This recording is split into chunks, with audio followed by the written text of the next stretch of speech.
Here's the second video in my series of solving trig equations, and this is the next level up, and I want to show you two examples. For this particular case right here, I'm looking at an equation that has both sine and cosine in them and trying to find a way to eliminate the situation where there's two different trig representations. So what I'm going to do is think about ways to actually get it down to just sine or cosine or tangent.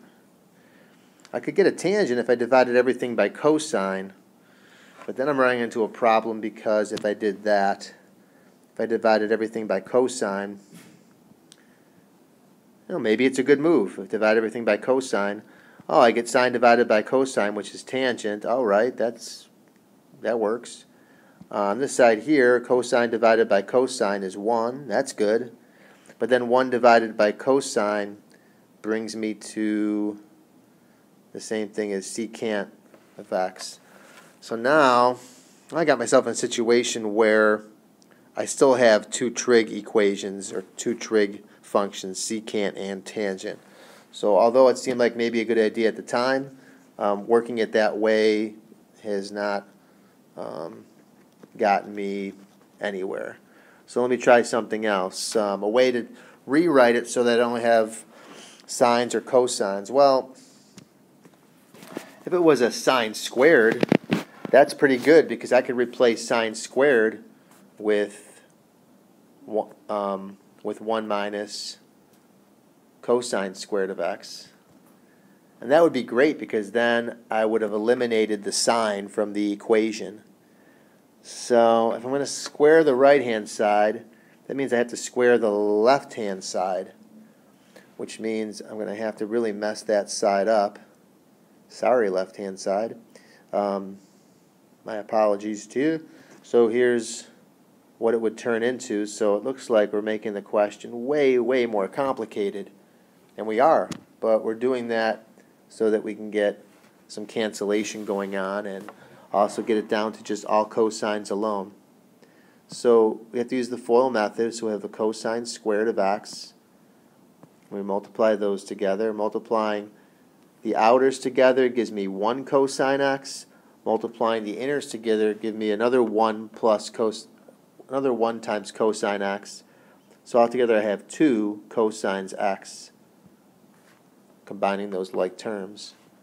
And then 1 times 1 is 1. So how did that move help us out? Well, let's take a look. I could subtract 1 from both sides. That eliminates that. I could add cosine squared to both sides.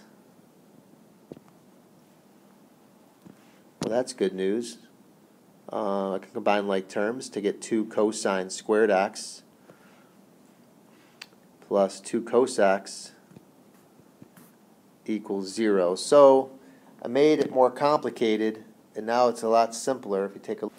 So now I'm staring at just an equation that just has cosines alone, and I see something squared too, and I also see that both of these have a 2 in them, and both of them also have a cosine in them. So my instincts here tell me to factor out what's in both terms. So I can divide out a 2 cosine x from both of these terms. So when I divide this by 2 cosine x, what do I have left behind is just a cosine x. When I divide 2 cosine x by 2 cosine x, I end up getting plus 1. So I've changed it now to where it's two pieces being multiplied together to equal 0. So that's telling me that either 2 cosine of x is 0 or cosine of x plus 1 is equal to 0. So I'll have to solve each of these little equations. If I divide both sides by 2, I'm getting the cosine of x equals 0. And when does the cosine of x equal 0? Well, I could use inverse cos, or just work it out from my brain that the x-coordinate, when the x-coordinate equals 0, the angle must be at 90 degrees, or possibly also 270 degrees. Let me talk about that off to the side here. So cosine is the x-coordinate, and if the x-coordinate is 0, the x-coordinate is 0 at 90 degrees. The graphing calculator, if I type it in, will tell me that the cosine would be 0 when x is 90 degrees. When else is the x-coordinate 0? It's also 0 when the x is positive 270 degrees. More about those answers in just a second. Going back to the second half of the equation, if I solve this little guy by subtracting 1, I come up with the question of when does the x-coordinate on the unit circle equal -1? Well, the graphing calculator can tell me by doing inverse cos, or I could just rely on looking at the graphing calculator or looking at the unit circle. So I'm getting 180 degrees from the calculator, and that agrees with looking at the circle that the x-coordinate would be -1 when the angle is 180 degrees. So these are the three answers I'm getting. For these particular equations, it's going to be necessary for me to check my answers because of the squaring that I did at the very beginning. So the last thing I want to do is to check the answers by plugging them in. Or I can also check this by looking at the graphs of the two equations. More on that in just a second. So I could do the cosine of 90 plus 1 and find out, does it equal the sine of 90 degrees? And that would check out okay. I could also try the cosine, what's another one of my answers? 180 degrees plus 1 equals the sine of 180 degrees, and that would also check out. When I go to check out the cosine of 270 degrees, I find out that that answer does not work out.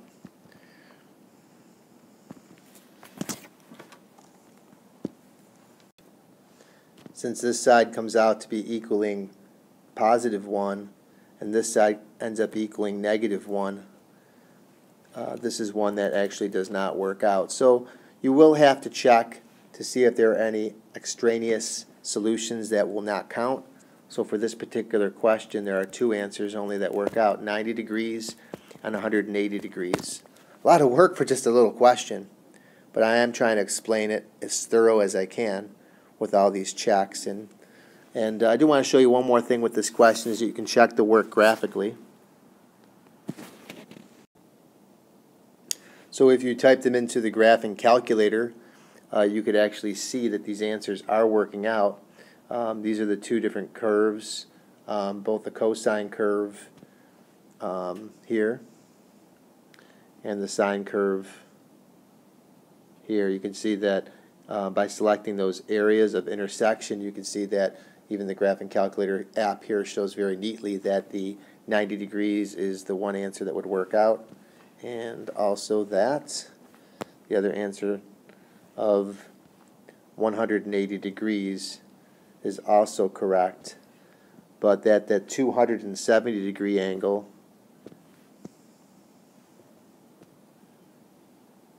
you're seeing that at 270 degrees the answers are not showing up, as the two graphs aren't colliding there.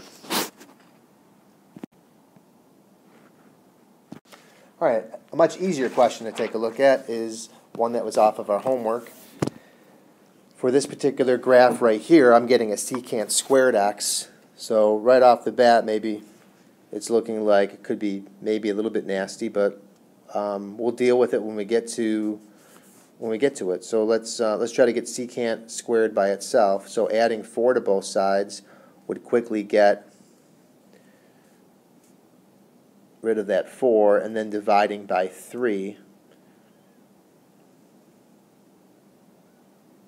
would get me to that point right there. To get rid of squaring, I'd have to square root. So that's getting me to this point where I'm getting the secant of x is equal to plus or minus the square root of 4 over 3, which is identical to saying the secant of x is equal to plus or minus 2 over the square root of 3. Usually having a radical in the denominator is bad news, but for us in this particular case it's about to change because secant is the same as 1 over cosine.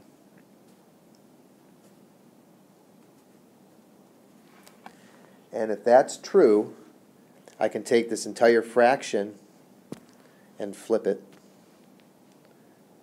to make the cosine appear at the very top.